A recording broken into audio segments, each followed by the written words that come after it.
MIDC Sinnar police Thane हद्दीत 13 मार्च रोजी पहाटेच्या सुमारास मुसळगाव MIDC परिसरातील रॅक्यू रेमेडीज प्रायव्हेट लिमिटेड या औषधांची पावडर तयार करणाऱ्या कंपनीचे सिक्युरिटी गार्डला अज्ञात 4 आरोपींनी चाकू व कोयत्याचा धाक दाखवून मारहाण दमदाटी करून कंपनीच्या ऑफिसमधील CCTV कॅमेऱ्याचे DVR मॉनिटर वस्तू लिफ्ट करण्यासाठी लागणारा बेल्ट घेऊन सिक्युरिटी गार्डला दोरीने बांधून कंपनीच्या आवारातील पार्क केलेली कंपनीची व्हेरिटो कार जबरीने चोरून घेऊन गेले.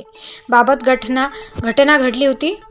त्याच दिवशी पहाटे सदर चोरीच्या कारमधून आरोपितांनी मुसळगाव MIDC परिसरातील सारस्वत कोऑपरेटिव्ह बँकेचे ATM मध्ये प्रवेश करून सिक्युरिटी गार्डला कोयत्याचा धाक दाखवून मशीनला पट्ट्यासारखा दोर बांधून ATM मशीन सदर कारने बाहेर ओढून सिक्युरिटी गार्डला रूममध्ये कोंडून जबरी चोरी करण्याचा प्रयत्न केला. सदर ATM मशीनमध्ये सुमारे 14 लाख रुपये रक्कम होती.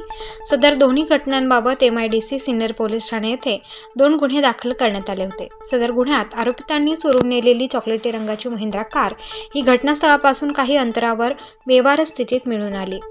नाशिक ग्रामीण जिल्हा पोलीस अधीक्षक विक्रम देशमाने, अप्पर पोलीस अधीक्षक आदित्य मिरखेलकर व उपविभागीय पोलीस अधिकारी निफाड विभाग निलेश पालवे यांनी या घटनांच्या अनुषंगाने सविस्तर माहिती घेऊन MIDC सिन्नर पोलीस ठाणे व स्थानिक गुन्हे शाखेच्या पथकास गुन्हे उघडकीस आणण्यासाठी सूचना दिल्या होत्या.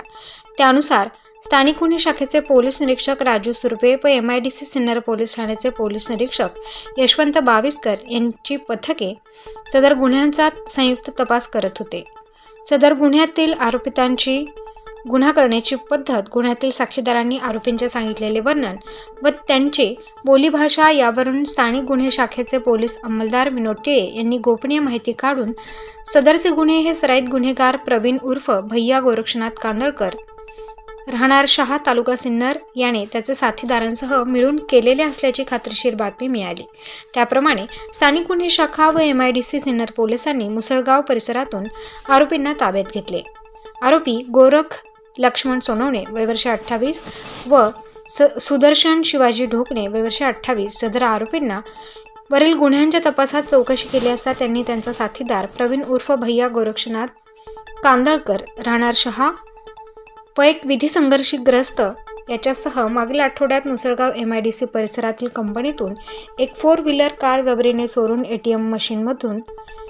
ATM मशीन चोरण्याचा प्रयत्न केला असल्याची कबुली दिली आहे. यातील मुख्य आरोपी प्रवीण उर्फ भैया कांदळकर याचा पोलीस पथके कसोशीने शोध घेत असून सदर आरोपींकडून आणखी गुन्हे उघडकीस येण्याची शक्यता आहे. स्टार न्यूजसाठी मोहसिन पठाण, नाशिक.